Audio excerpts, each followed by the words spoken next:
नमस्कार। मैं आपको बता दूं, मैंने बोला था कि CGL-4 की वैकेंसी 4 अक्टूबर तक निकलेगी। सब कुछ क्लियर हो गया।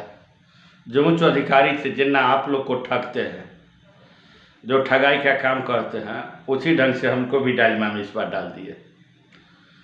और सबसे अधिक हद तब हो गई जब लड़के, आज बरसात का दिन था, आज मौसम खराब था, आई मौसम खराब में लड़के आंदोलन कर रहे थे। आंदोलन करने के दौरान लड़के को पटना कॉलेज से आगे नहीं बढ़ने दिया गया। यह कहाँ का न्यायपूर्ण है। आज तक अंग्रेज की सरकार भी थी, गांधी जब आंदोलन करते थे तब उनको बढ़ने देता था और मांग किया जाता था। अब मांग को माना जाता था या डिनाई किया जाता था। यह गवर्नमेंट है, यह निकम्मी गवर्नमेंट है। यह गवर्नमेंट का याद कीजिए, तेजस्वी ने कहा था कि हम 10 लाख नौकरी देंगे, तो यह गवर्नमेंट ने क्या बोला था, अपना बाप के घर से नौकरी देगा। जब तेजस्वी ने बेरोजगारी का मुद्दा बनाया, दवाई कमाई लिखाई पढ़ाई इत्यादि का मुद्दा बनाया, दुर्भाग्यवश इसकी सरकार नहीं बनी, नीतीश जी की सरकार बनी। नीतीश जी ने फिर तेजस्वी को फॉलो किया, नौकरी देने का काम किया और बहाली निकाला, वैकेंसी निकाला दिया। नीतीश, जब कोई मुख्यमंत्री, किस पर लोग विश्वास किया जाए, जब मुख्यमंत्री अपने ट्विटर हैंडल से कहता हो कि 1,20,000 पद वैकेंसी शीघ्र निकलेगी, उसका शिक्षा मंत्री तो महाचौपट आदमी है, जब वो कहे कि तुरंत 1 सप्ताह के अंदर नोटिफिकेशन निकाला जाएगा। अधिकारी जब बोले आप इतना डिमांड कर रहे हो, उससे अधिक वैकेंसी निकाली जाएगी, तब किस पर विश्वास किया जाए। जब जिसको बिहार भारत क्या लोकतांत्रिक देश है, यह सर्वे सर्वा कौन है बिहार के राजा मुख्यमंत्री होते हैं। जब मुख्यमंत्री आश्वासन दे, उच्च अधिकारी आश्वासन दे, शिक्षा मंत्री आश्वासन दे, तो किस पर विश्वास किया जाए। लगता है कि यह सरकार अविश्वसनीय हो गई है, विश्वास करने लायक नहीं है। जो छात्र अगर नहीं दिया वैकेंसी, अब तो नहीं देगा, तनिक भी शक नहीं रखिए। यह सरकार 110% जा रही है, इसमें कोई शक नहीं।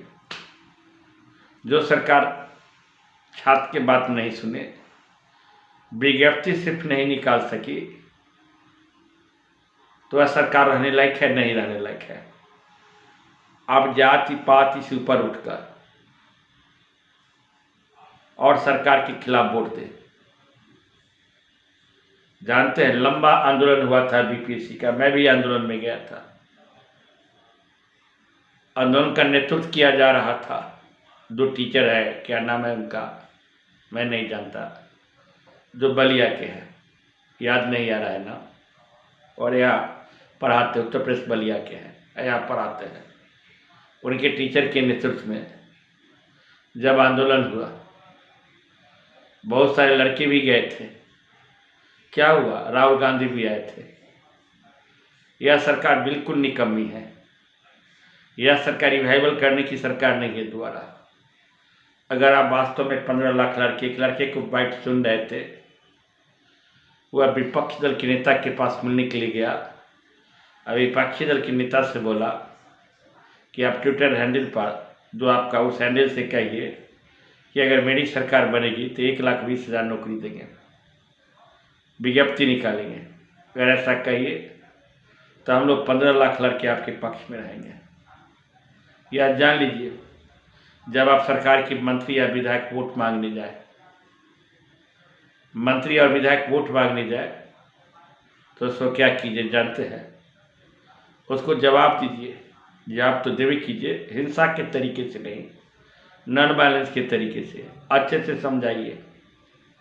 अपने माँ पिता को कहिए, अगर एक एक विद्यार्थी अगर 10 वोट का कम से कम 10 वोट का कम से कम अपने अंडर में लेकर लोग को मैनिपुलेट करे, तो सरकार खत्म हो जाएगी। अगर मान के चले 5 लाख विद्यार्थी होगा, 7 लाख विद्यार्थी होगा, 5 लाख विद्यार्थी को 10 से गुना कीजिए, 50 लाख। 50 लाख वोट अगर इधर से उधर हो जाए 243 विधानसभा क्षेत्र में सरकार को 10 से 15 सीट नहीं आएगी। प्रशांत किशोर सही कहते हैं कि 25 सीट से अधिक सरकार की नहीं आएगी। नीतीश कुमार की निर्णय लेने की अब क्षमता समाप्त हो गई। देखते हैं कोई जवान शेर रहता है और उस समय जो उसकी दहाड़ रहती है, उस समय जो उसका इकबाल रहता है, क्या बूढ़े होने पर उसका इकबाल रहता है? नहीं होता है। उसी ढंग से गवर्नमेंट का इकबाल समाप्त हो गया। आपको अब आपके हाथ में है निर्णय लेने का। ये नहीं कि कल जाकर उस पार्टी से जुड़े हैं, वो पार्टी से जुड़े हैं, वो कास्ट से है। जो इसको हरावे नीतीश कुमार को, उसी को आप वोट दीजिए। जो हरावे, प्रशांत किशोर के हरावे पार्टी या तेजस्वी यादव के हरावे पार्टी, जो दोनों में से हरावे उसी को वोट दीजिए। अदरवाइज दूसरा वोट मत कीजिए। या प्रतिज्ञाबद्ध होइए। प्रतिज्ञाबद्ध होइएगा। दोबारा सत्ता तो चेंज होनी चाहिए। 5 साल पर सत्ता चेंज होनी चाहिए, किसी की सरकार हो। लंबे समय तक किसी की सरकार रहती है तो निरंकुश हो जाती है। आज निरंकुशता का परिचय दिया। 7 से अधिक दिखे थे पुलिस के जवान, मेरे एजेंट भी गए थे, कहते थे कि पुलिस से ज़्यादा था साहब। इतना पुलिस भरे हुए था, लग रहा था कि आतंकवादी सब आ गया गोली चलाने के लिए। महिलाएं थी, सीआरपीएफ के जवान था, पैरामिलिट्री फोर्स था, पूरा भर दिया गया था, बैरिकेड लगा दिया गया था। और हद तो तब हो गई जब छात्र नेता दिलीप को गिरफ्तार कर लिया गया। छात्र नेता दिलीप हमेशा बोलते रहे, किस कारण मुझे गिरफ्तार किया जा रहा है, मुझे कहाँ लिया जा रहा है, कौन से जुल्म में गिरफ्तार किया जा रहा है। क्या कोई व्यक्ति आंदोलन करता है, अपनी मांग को मांगता है, तो क्या उस व्यक्ति को गिरफ्तार किया जाता है?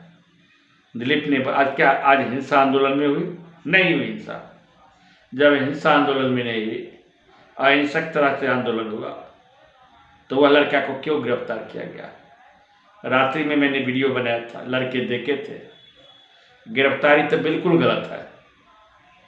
कोई छात्र नेता को गिरफ्तार कर ले, कहाँ तक उचित है? प्रतिज्ञाबद्ध हो ये सभी आदमी, काम नहीं चलेगा। बीपीएससी लंबा आंदोलन चला, परीक्षा के प्रश्न पत्र लीक हुआ, किस ढंग से लड़के सुप्रीम कोर्ट गए, लड़के हार गए, गवर्नमेंट मैनेज किया, जीत गए। ऐसी स्थिति में पूर्णतः प्रतिज्ञाबद्ध हुई, किसी से बात नहीं मानिए। यह सरकार अगर रिवाइव करेगी तो फिर 3-4 साल के बाद इलेक्शन आएगा, तब वैकेंसी देगी। यह वैकेंसी निकट में सरकार नहीं देने जा रही है। TI-4 का सरकार चेंज हो, किसी का सरकार हो, इसके छोड़कर वह वैकेंसी दे सकती है, ऐसी यह सरकार नहीं दे सकती। लिख लीजिए। हमें तो पूरा विश्वास था 100%। जो हम बात कर रहे थे 4 अक्टूबर तक वैकेंसी निकल जाएगी, सब कुछ हो जाएगा। आज बी राजेंद्र से लड़के मिले, सब मारेंगे। सौरभ जी का बाइट सुन रहे थे। बी राजेंद्र क्या विश्वासी अधिकारी है? अगर विश्वासी अधिकारी है तो क्यों नहीं कहे थे पिछले बार, जो कहे थे कि सीटों से अधिक सीट मिलेगा? शिक्षा मंत्री तो कितना बार बोल चुके, यहाँ तक कि मुख्यमंत्री अपने ट्विटर हैंडल से बात बोले। आपको विचार करने की बात आ गई, आपको सोचने का आ गया है समय। आप सोचिए, आप जवान हैं, आपका निर्णय लेने की क्षमता है, आप निर्णय ले सकते हैं। जब बिहार के छात्र अंग्रेजी लेता है तो बहुत से बड़ा महारथी हिल जाते हैं। सबसे अच्छा तरीका है वोट का चोट। वोट की चोट से ऐसे कीजिए, सरकार याद करेगी, और आने वाला भी सरकार कोई बनेगा वो याद करेगी। कई युवा के लिए काम नहीं करेंगे, रोजगार नहीं देंगे, वैसी स्थिति में हम सरकार को उखाड़ फेंकेगा हमको। इसलिए इस बार ग्रुप बना के, जहाँ की जिस इलाका के हैं आप, जिस प्रखंड के आप हैं, प्रखंड ग्रुप बनाइए, और प्रखंड पर ग्रुप बनाने के बाद तब अनुमंडल पर ग्रुप बनाइए, अनुमंडल पर ग्रुप बनाने के बाद जिला में ग्रुप बनाइए। हर जिला में ग्रुप बनाकर एक ग्रुप के द्वारा गांव में भ्रमण कीजिए, लोगों को जाकर कहिए कि सरकार इस ढंग से वादा किया, कुछ नहीं किया। इस ढंग से करेंगे सरकार के प्रति गलत व्यवहार, सरकार के प्रति गलत बनेगा इम्प्रेशन समाज में, समाज इससे अगेंस्ट होगा। जब तक आप कुछ नहीं कीजिएगा, जब तक आप नहीं जाइएगा, आंदोलन करते रहिएगा, लाठी के मार खाते रहिएगा, सरकार कुछ नहीं सुनेगी। आप देखिए दिलीप कुमार को अरेस्ट कर लिया गया। दिलीप कुमार के क्या जमीन का झगड़ा था? क्या दिलीप कुमार अपहरण किया था? क्या दिलीप कुमार चोरी किया था? वह ईमानदारी के लिए लड़ रहा था, छात्र के मांग के लिए लड़ रहा था। छात्रों की आवाज़ है दिलीप कुमार। उसी के बल पर कितना दरोगा बने, कितना ईमानदारी बरती गई, कुछ सुधार हुआ है बीपीएससी में। चाहे सौरभ कुमार हो चाहे दिलीप कुमार, अच्छे ढंग से काम किए। ऐसी स्थिति में आपको सोचने का समय आ गया। ठीक लड़का नीतीश यादव कहा कि आप ट्विटर हैंडल पर से लिखिए कि जो ही मेरी सरकार बनेगी हम 1,20,000 वैकेंसी देंगे, जो रिक्तियाँ रहेगी वो रिक्तियाँ को देंगे। उसी ढंग से प्रशांत किशोर से जाकर मिलिए। प्रशांत किशोर भी लंबी लंबी बातें करते हैं, बिहार को सुधारने की बात करते हैं, उनसे भी जाकर मिलिए। उनकी बात, उनके सामने अपनी बातों को रखिए। बातों को रखने के बाद उनको कहिए कि मैनिफेस्टो में अपना मुद्दा घुसावे। यह रखे कि जब मेरी सरकार बनेगी तो शिक्षक की नियुक्ति किया जाएगा। हर साल प्रक्रिया होगी। क्या हुआ था जब नियुक्ति की प्रक्रिया चली थी? क्या बोले थे मुख्यमंत्री? क्या बोले थे चेयरमैन? प्रत्येक साल वैकेंसी लाएगी, साल में 2 बार स्टेट की परीक्षा होगी। स्टेट की परीक्षा कितना आंदोलन करने के बाद, कितना संघर्ष करने के बाद तब स्टेट का फॉर्म निकला, लड़के फॉर्म भरे, तब परीक्षा होगी। हर परीक्षा में आंदोलन करना पड़ता है। फॉर्म निकालने के लिए आंदोलन, परीक्षा के लिए आंदोलन, रिजल्ट के लिए आंदोलन, नियुक्ति के लिए आंदोलन। ऐसा कहीं हुआ है? लड़का जिंदगी भर आंदोलन करते रहे, आपकी पुलिस लाठी मारते रहे। क्या ही आपका सरकार है? क्या ही आपकी लोकतांत्रिक ढंग से चुनी ही सरकार है? आपको रहने का 1 मिनट समय, एक सेकेंड कुर्सी पर बने रहने का आपका उचित नहीं है। धन्यवाद, थैंक यू।